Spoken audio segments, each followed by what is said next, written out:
Hey everyone, I'm Carrie. This is a video to review lower body strength training exercises.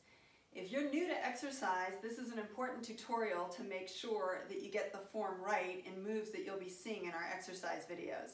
And even if you're not new to exercise, it's always good to do a review. So we're going to be going over a few moves. The first movement we're going to talk about is the squat. So when we set up for the squat, we want to stand with our feet about hip width apart. So about 6 to 8 inches apart, your legs should be underneath your hip bones, your feet should be underneath your hip bones. And the movement of a squat is to hinge at the hips. So I have a chair here, and a chair is a great place to practice because if you stand away from your chair, the movement of the squat is to send the hips backwards as if you're going to sit down in a chair and then stand up. So you actually could sit in a chair, get your feet comfortable, hip width apart, and stand up. And then from there, sit down, but don't really sit, and stand. So kind of tip your hips back, maybe you tap that chair. It's not really all that important how low you go. You'll build up the strength to go lower. It may have to do with how your knees feel also. So a smaller squat is a fine movement. You want to be hinging at the hips. Now something really important, even though it's a lower body exercise, is what your upper body is doing. So I have a pole here, and you could get yourself a broomstick or some kind of a stick, yardstick if you have one around, to practice this. If you can put that pole behind your body, when you're standing up nice and straight, you want to find 3 points of contact: the back of your head, the middle between your shoulder blades, and your tailbone down here. So when you do a squat, it's important that you keep all 3 points of contact. So weight is in my heels, and I'm going to sit back towards that chair, and I'm not going to lose any contact in those 3 points, and then I'm going to stand up. So when you do this with perfect form, it's actually a lot harder. I will encourage you to keep your abdominals engaged because that's going to help your form too. And it's important to stand all the way up. Now, what happens if you don't do the right form? Let's say that you round your back instead of keeping a nice straight back. Well, then what's going to happen as I round my back, the bottom part comes off of my tailbone. So that is one problem that you might encounter. And the other thing is you might drop your head. So we want to make sure that we keep that nice straight posture, and then it just goes on an angle. So that is your squat. All right, the second move we're going to talk about is the lunge. So the split squat or the lunge, we're going to start off with our feet in that same squat position.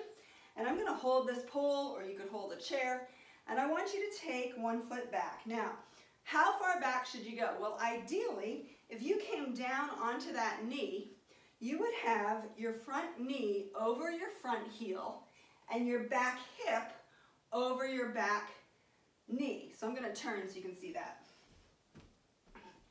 All right, so I have 2 right angles. So now when I stand up, this is my lunge position. And from here, I just drop the back knee and straighten the back knee. You just have to think about the back leg because the front leg is going to do it all by itself. If you just think about bending and straightening the back leg in a lunge, it'll work. Now, again, what's happening with your upper body? Well, you could think about that same 3 points of contact. You want to be going straight down and straight up.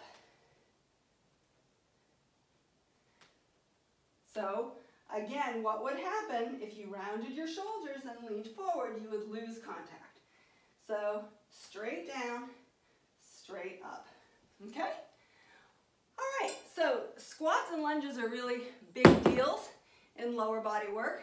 We also have a lateral or a side lunge. So, when we do a side lunge, we take our feet really wide. Toes are forward, and that's important. We don't want to turn out like ballerinas for this one. Toes forward. Now, it's kind of like the hinging motion of a squat. You send your hips back with that straight back, but you bend one knee. Here's your lateral lunge. Pressing up. Let's go to the other side. Push the hips back, bend the knee, and come up. So again, straight body, imagining those 3 points of contact as you bend and straighten, bend and straighten. Now, there's another thing to keep in mind with the side lunge is what happens to the knee. So a lot of times, if we're not focusing on it carefully, we might let that knee turn in, put more pressure into the inside of the foot, and we're not in good alignment. All right, so what you want to do is make sure that you feel the outside of your foot as well as your big toe. Push your hips back, bend your knee, and that knee should be aiming over that big toe. It shouldn't be inside of the big toe. All right, so that's really important when you do a side lunge, to be pushing the hips back with a flat, straight back, and the knee stays in alignment. Now make sure you don't overcompensate lifting the inside of your foot either. We don't want to go too far. And finally, like I said before, don't turn out those toes. That's a different exercise. Okay? All right, well, we talked about the squat, the split squat or standard lunge, and the side or lateral lunge. And so you are ready for our lower body workout. Go check it out.